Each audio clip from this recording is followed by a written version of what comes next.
തിരുവനന്തപുരം നഗരസഭയിലെ സ്ഥാനാർത്ഥി നിർണയത്തിൽ കോൺഗ്രസിൽ പ്രതിസന്ധി രൂക്ഷം. നഗരസഭയിൽ കൂടുതൽ റിബൽ സ്ഥാനാർത്ഥികൾ രംഗത്ത്. മണ്ണന്തലയിൽ യൂത്ത് കോൺഗ്രസ് നേതാവ് റിബൽ സ്ഥാനാർത്ഥിയായി. വലിയവിളയിലും തർക്കമുണ്ട്. മഹിളാ കോൺഗ്രസ് നേതാവിനെ തഴഞ്ഞു. ആർ ബിന്ദുവിനെ തഴഞ്ഞ് മോഹനൻ തമ്പി സ്ഥാനാർത്ഥിയായി. നൃപൻ ചക്രവർത്തി ചേരുകയാണ്. നൃപൻ, ഇതിപ്പോൾ ആദ്യം ലിസ്റ്റ് പ്രഖ്യാപിച്ച് കുടുക്കിലായി കോൺഗ്രസ്. വലിയ തോതിൽ ആഭ്യന്തര കലഹം രൂക്ഷമാവുകയാണ്. സ്ഥാനാർത്ഥിമോഹികൾ, സീറ്റ് കിട്ടിയവർ കിട്ടാത്തവർ അങ്ങനെ തമ്മിൽ തല്ല് നല്ല രീതിയിൽ തുടരുകയാണല്ലേ? ഷമ്മി, അങ്ങനെ തന്നെ പറയേണ്ടി വരും. ഒരു വാർഡിൽ മാത്രമല്ല, നഗരസഭയിൽ പല വാർഡുകളിലും സമാനമായ തർക്കം തുടരുകയാണ്. പലയിടത്തും റിബൽ സ്ഥാനാർത്ഥികളുടെ എണ്ണം വർദ്ധിച്ചു വരുന്നു.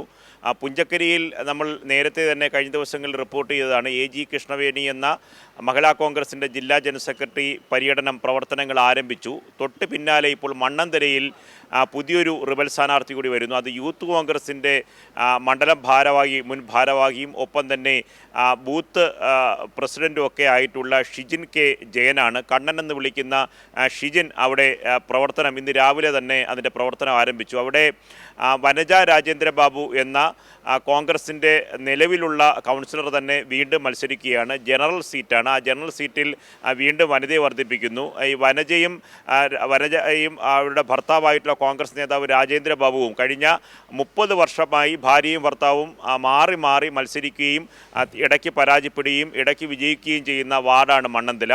ഇപ്പോൾ കോൺഗ്രസിൻ്റെ സിറ്റിംഗ് സീറ്റാണ്. അവിടെ SNDPയുമായി ബന്ധപ്പെട്ട വലിയ തർക്കം അവിടെയുണ്ട്. അവിടുത്തെ ഒരു ക്ഷേത്രവുമായി ബന്ധപ്പെട്ട് SNDP ജനറൽ സെക്രട്ടറി വെള്ളാപ്പള്ളി നടേശനെതിരെ കേസ് കൊടുത്ത ആളാണ് ഈ രാജേന്ദ്ര ബാബു. അതുകൊണ്ട് SNDP അവിടുത്തെ ശാഖ ആവശ്യപ്പെട്ടത് ഈ വനജയെ സ്ഥാനാർത്ഥിയായി മത്സരിപ്പിക്കരുത് എന്നതായിരുന്നു. അത് തള്ളിക്കൊണ്ട് സ്ഥാനാർത്ഥിയായി കോർ കമ്മിറ്റി പ്രഖ്യാപിച്ചു. അതിനുശേഷമാണ് ഇപ്പോൾ ഷിജിൻ കെ ജയൻ സ്ഥാനാർത്ഥി പ്രഖ്യാപനം നടത്തി ഇപ്പോൾ രംഗത്ത് വരുന്നത്. അത് യൂത്ത് കോൺഗ്രസിൻ്റെ അവിടുത്തെ മണ്ഡലം ഭാരവാഹി കൂടിയാണ്. അതുകൊണ്ട് തന്നെ യുവാക്കളുടെ വലിയ പിന്തുണ അദ്ദേഹത്തിനുണ്ട് എന്ന് അവകാശപ്പെടുന്നു. ഇന്ന് രാവിലെ അദ്ദേഹത്തിൻ്റെ പര്യടന പരിപാടി പ്രവർത്തനങ്ങൾ വോട്ടർമാരോട് നേരിട്ട് വോട്ട് ചോദിച്ചു തുടങ്ങുന്ന പ്രവർത്തനങ്ങൾ ആരംഭിച്ചു. സ്ഥാനാർത്ഥിയായി മത്സരരംഗത്ത് ഉറപ്പായി ഉണ്ടാവും എന്ന് തന്നെ ഈ ഷിജിൻ വ്യക്തമാക്കുകയും ചെയ്തിട്ടുണ്ട്. ഒപ്പം തന്നെ മറ്റ് പ്രധാനപ്പെട്ട സ്ഥലങ്ങൾ എടുക്കുകയാണെങ്കിൽ ഞാൻ നേരത്തെ സൂചിപ്പിച്ച ഈ പുഞ്ചക്കരിക്ക് പുറമെ ഏറ്റവും പ്രധാനപ്പെട്ട ഒരു വാർഡ് കൂടിയാണ് വലിയവിള ഇപ്പോൾ BJPയുടെ സിറ്റിംഗ് കൗൺസിലറാണുള്ളത്. അവിടെ കോൺഗ്രസിൻ്റെ സ്ഥാനാർത്ഥി നിർണ്ണയവുമായി ബന്ധപ്പെട്ട് വലിയ തർക്കമുണ്ടായി. അവിടുത്തെ മണ്ഡലം പ്രസിഡന്റ് നൂറുദ്ദീനും മണ്ഡലം വൈസ് പ്രസിഡന്റും ഭാരവാഹികൾ ഒന്നടങ്കം രാജിവെച്ച് പ്രതിഷേധം രേഖപ്പെടുത്തിയിട്ടുണ്ട്. അവർ ബ്ലോക്ക് പ്രസിഡന്റിന് രാജിക്കത്ത് നൽകി കഴിഞ്ഞു. ഒപ്പം തന്നെ വലിയവിള വാർഡിൻ്റെ പ്രസിഡന്റും ബൂത്ത് പ്രസിഡന്റുമാരും രാജിക്കത്ത് നൽകി. ആർ ബിന്ദു എന്ന ഈ വട്ടിയൂർക്കാവ് മഹിളാ കോൺഗ്രസിൻ്റെ ബ്ലോക്ക് പ്രസിഡന്റ് ആർ ബിന്ദുവിനെയാണ് അവിടെ മണ്ഡലം കമ്മിറ്റി ഐകകണ്ഠേന സ്ഥാനാർത്ഥിയായി തീരുമാനിച്ച് കോർ കമ്മിറ്റി K മുരളീധരൻ അധ്യക്ഷനായ കോർ കമ്മിറ്റിക്ക് നൽകിയത്. പക്ഷേ ആ തീരുമാനം അട്ടിമറിച്ചുകൊണ്ട് മോഹനൻ തമ്പിയെ സ്ഥാനാർത്ഥിയായി പ്രഖ്യാപിച്ചു. അദ്ദേഹം DCC അംഗമാണ്. തിരുവനന്തപുരത്ത് കോൺഗ്രസിൻ്റെ DCC അംഗമാണ്. ഈ ആർ ബിന്ദു ഒരു ദളിത് വിഭാഗത്തിലെ ഒരു വനിതാ നേതാവ് കൂടിയാണ്. അവർ വർഷങ്ങളായി ഈ മഹിളാ കോൺഗ്രസിൻ്റെ നേതാവായി അവിടെ പ്രവർത്തിച്ചു വരുന്നു. അവർ സ്ഥാനാർത്ഥി എന്ന നിലയിൽ നേരിട്ട് തന്നെ സ്വകാര്യമായി പലരോടും പറയുകയും ഈ അവിടുത്തെ പ്രവർത്തനങ്ങളുമായി ബന്ധപ്പെട്ട ബൂത്ത് കമ്മിറ്റി വാർഡ് കമ്മിറ്റി വിളിച്ചുകൂട്ടി അതിൻ്റെ പ്രവർത്തനങ്ങളുമായി മുന്നോട്ട് പോവുകയായിരുന്നു.